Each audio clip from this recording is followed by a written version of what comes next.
tout l'Occident, il semblait que la culture fût un ensemble de connaissances ou une forme de raffinement.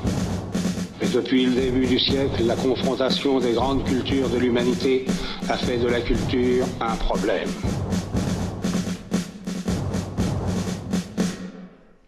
Bonjour à tous. Avant de commencer, je tiens à préciser que toute ressemblance entre le nom de cette chronique et un éventuel mouvement politique qui véhiculerait des notions de marche est parfaitement fortuite. Ou peut-être que non, mais si tel est le cas, ça n'est pas de mon fait. En effet, la première diffusion de la chronique Société en marche a eu lieu le 2 avril 2015. Et un certain Emmanuel Macron a créé son mouvement En Marche pratiquement un an, jour pour jour, après cette première diffusion, soit le 6 avril 2016. Donc, à vous de voir. Est-ce une simple coïncidence ou qui est le plagieur ? Alors, maintenant que tu nous as mis dans cette ambiance légèrement paranoïaque et délétère, le moment est peut-être idéal pour nous annoncer le thème que tu vas aborder ce soir. Oui, en effet, les personnes dont je vais vous parler sont l'objet de beaucoup de fantasmes.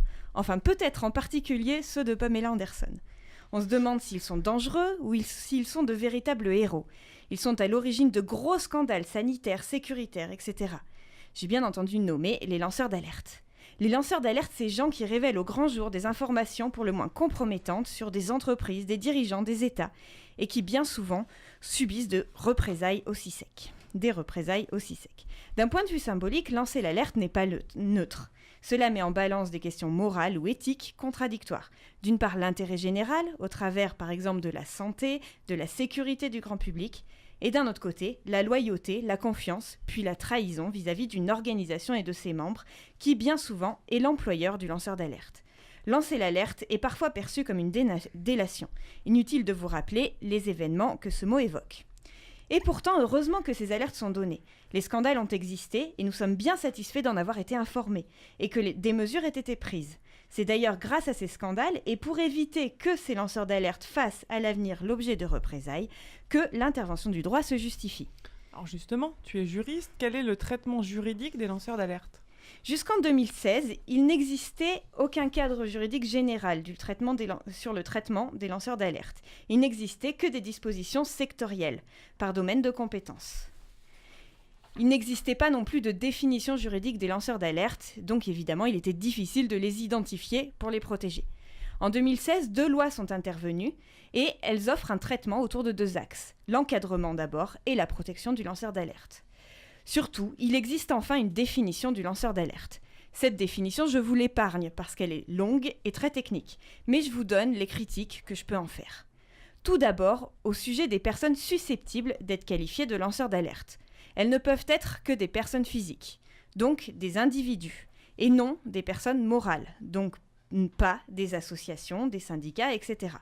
C'est regrettable car les lanceurs d'alerte recherchent souvent la confidentialité et cette confidentialité pourrait être beaucoup plus facilement assurée par une association ou éventuellement un syndicat.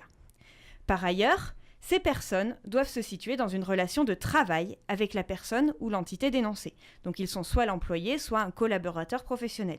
Ça exclut donc les lanceurs d'alerte externes comme les journalistes, les inspecteurs du travail, les magistrats, qui sont pourtant ceux auxquels on pense le plus volontiers. Au sujet maintenant des actes dénoncés par l'alerte. Les termes de la définition, encore, sont ambigus et sujets à interprétation. Par exemple, on parle de menace ou préjudice grave pour l'intérêt général. Mais qu'est-ce que c'est qu'une menace ou qu'un préjudice grave ? À partir de quand c'est grave ? Ça, c'est encore ambigu.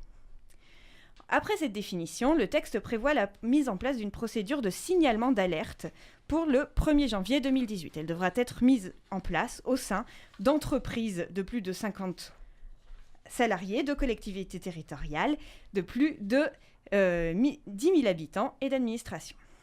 Pour être bref, cette procédure, dans un premier temps, l'individu ayant connaissance des faits alerte un référent qui est désigné par l'entreprise. Ce peut être un supérieur hiérarchique, un service spécial ou un référent externe, par exemple un avocat ou un cabinet d'audit.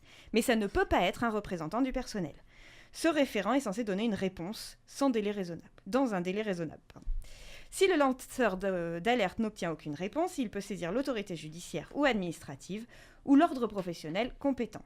C'est seulement encore si cette saisine n'est pas suivie d'effet dans les 3 mois qu'il peut alerter le grand public, donc la presse. Alors c'est une procédure assez technique, est-ce que tu penses qu'elle sera efficace ? On ne sait pas encore, mais la critique qu'on peut lui faire dans un premier temps, c'est qu'elle est un peu dissuasive pour les éventuels lanceurs d'alerte. Déjà, elle est longue et laborieuse, donc l'information ne pourrait être rendue publique qu'après plusieurs étapes successives. Et sinon, la saisine de la justice est onéreuse, ce qui ajoute au caractère dissuasif. Il existe quand même une procédure dérogatoire si vraiment il y a un danger grave et imminent ou s'il y a un risque de dommage irréversible.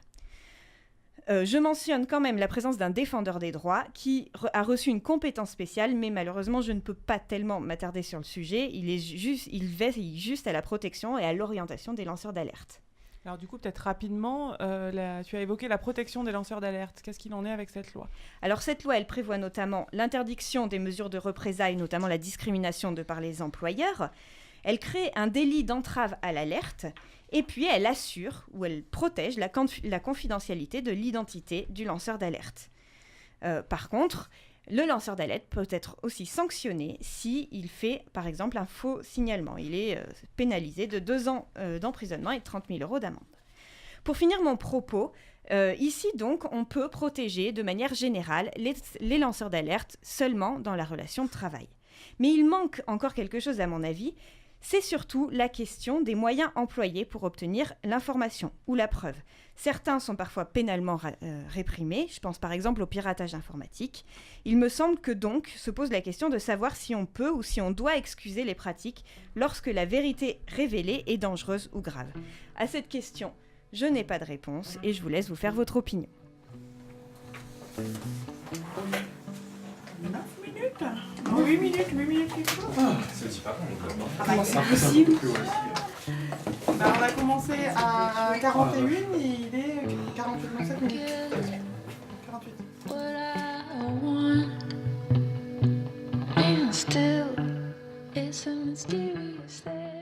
Puisque Alice, elle est un peu comme Clément. Bon, attends, je me suis chronométrée 50 fois.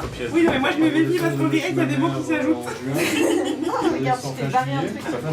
Oh, merci. Tu parles des toilettes. Des toilettes? Ouais. Pas du tout. Je suis arrivé une fois dans leur bureau, une seule fois. Ah. Il s'est passé des choses, des conversations les plus improbables. C'est vrai qu'on était en forme. C'était hier. Ah oui, c'était hier.